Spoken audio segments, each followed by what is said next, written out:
Hi students, now we will start the fourth lesson and we will start with the rule number 6 that this rule relates with trigonometry.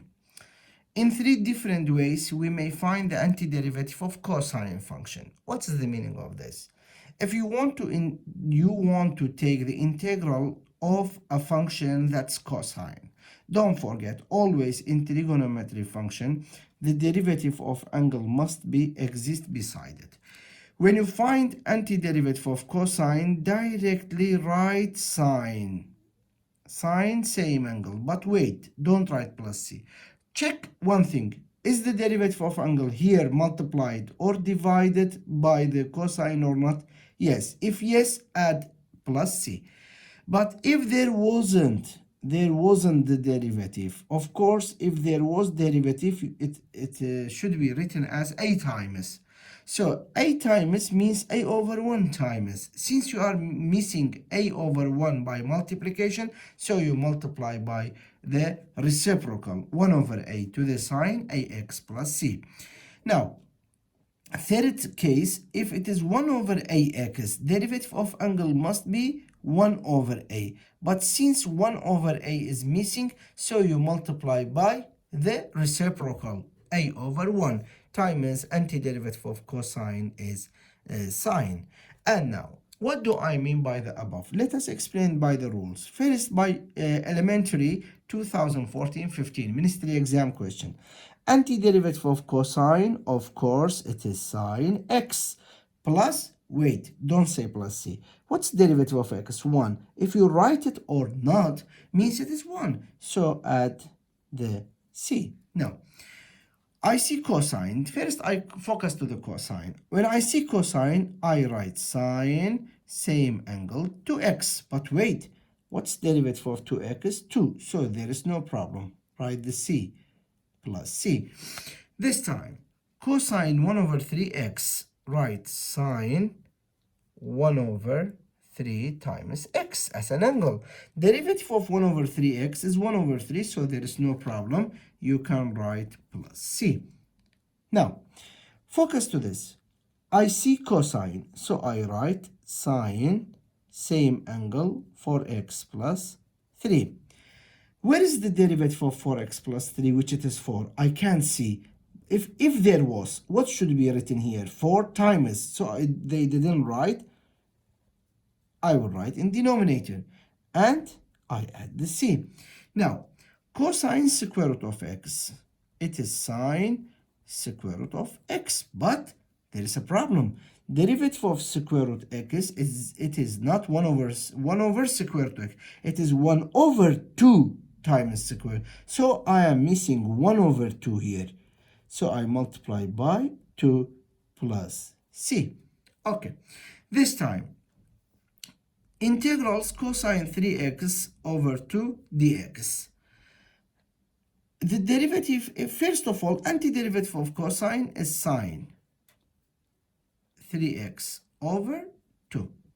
Okay, what's antiderivative? What is the derivative of 3x over 2? Isn't it 3 over 2? Do you see 3 over 2 in front of cosine? No. So what is the reciprocal of 3 over 2? 2 over 3. So you multiply by 2 over 3 plus c.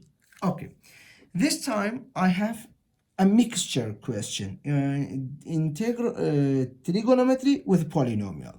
So these two always, students, when there's a number multiplied by cosine, sine, or tangent, if it wasn't equal to the derivative of the angle, means it is constant. Don't touch it. Write it down again. Derivative of x is 1, but this is 2, so this one accepted as constant. What was antiderivative of cosine? Sine. So 2 sine x is the antiderivative of 2 cosine x.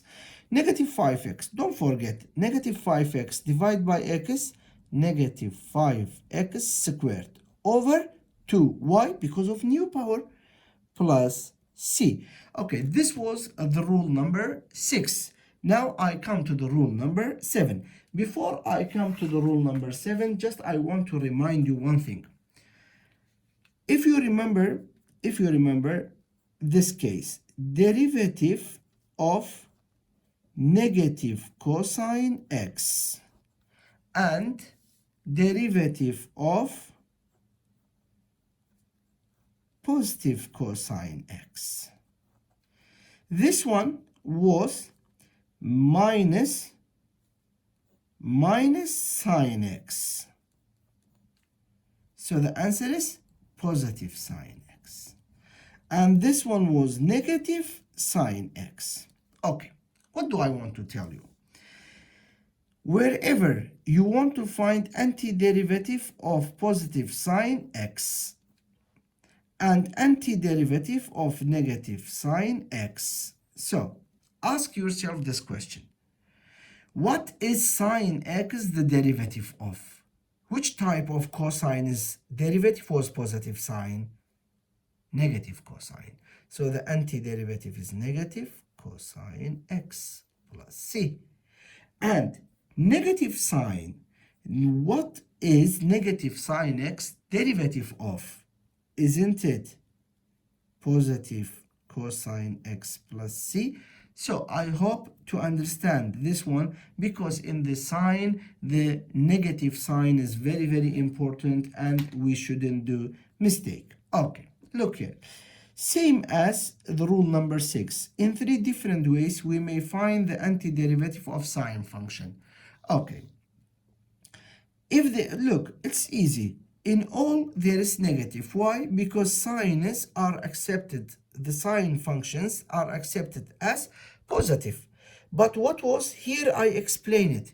If we were missing any number that is derivative of the angle, so we must multiply or divide by that missing number.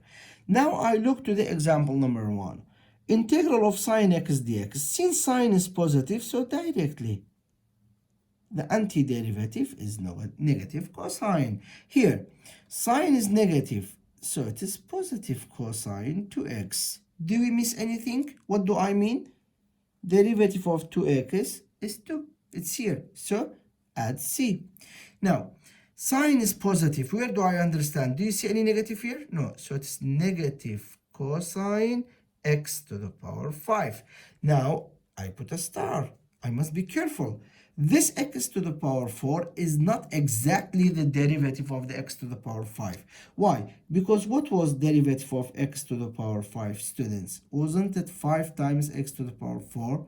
So where is the 5 that should be in front of x to the power? There is no. So you divide by 5 plus c. Okay, this was how many? 3 examples on the rule number 7, and we are going to continue and solve more examples. Now I see negative sine. I want to find integral of negative sine 4x plus 3.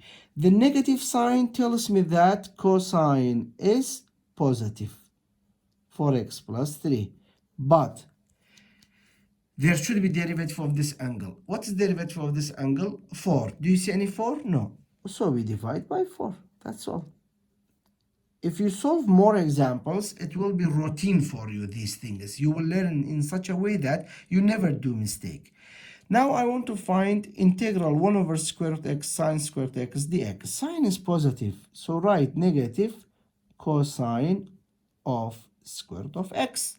What was derivative of square root of x, students? 1 over 2. Yani we are missing 1 over 2. So we multiply by 2 plus c.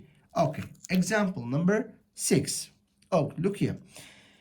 Negative sign tells me that the antiderivative is positive cosine. Okay, so what do you do to this 2? This 2, since it has no relation with the derivative of the x, so we keep it because it's accepted as constant plus c. Okay, let us try and solve a ministry exam question. First trial 2015-16. Again, sine is positive, so negative cosine x. This 2 is constant. How did I understand? Because derivative of x is 1, it's not 2. So we rewrite the 2. Plus, what was antiderivative of 3x squared? Wasn't it x cubed? So plus c. Okay, this time. X squared is antiderivative x cubed over 3. negative sinus antiderivative positive cosine x, because derivative of plus cosine x becomes negative sine x, plus c.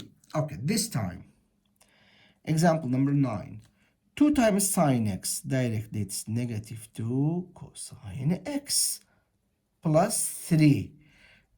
Antiderivative of cosine, sine x, plus c, because this one we studied in rule number 6.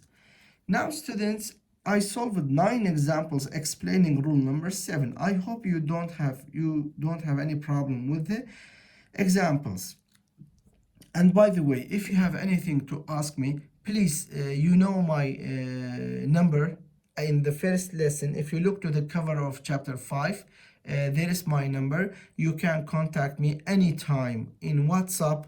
In WhatsApp it's better. In WhatsApp you can ask me your questions. Inshallah, I will try to answer you, and I will try to do my best for you. Now students, rule number 8. I think it is the last rule. No, there are 2 more rules. I'm sorry, I forgot. Rule number 8. In 2 different ways we may find the antiderivative of tangent function. Okay, what's the meaning of this one? Integrals of a times a bracket 1 plus tan square ax dx. I hope you get this one quickly.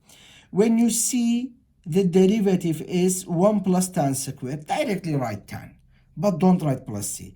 Look, is the number outside the bracket represents derivative of the angle? If yes, add the c. If no, you know you have 2 choices. Either you divide or you multiply by the missing number. Okay, second, if you see integral a over cosine square, this is important. If you see cosine square in denominator, please don't forget derivative in chapter 3. I told you there are 2 tangent has 2 derivatives. One of them was this, the other one was this. Now we are looking for antiderivative for the tan. We are looking for the actual function.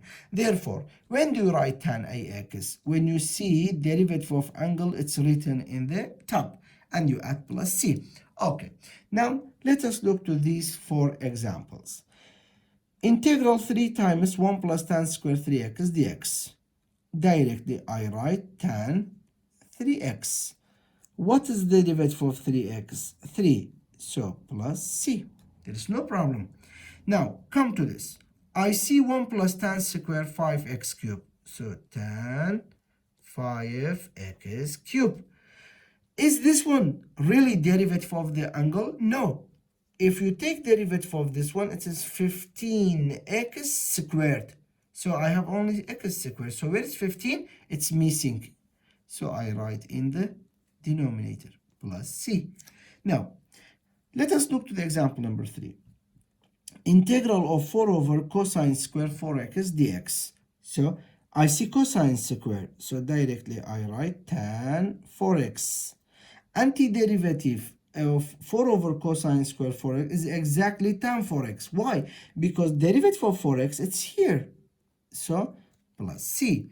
But this one, be careful, don't be hurry. When you see cosine square in the bottom, it is tan 2x to the power 4. Some students, they write tan square. No, my dear student, this is antiderivative.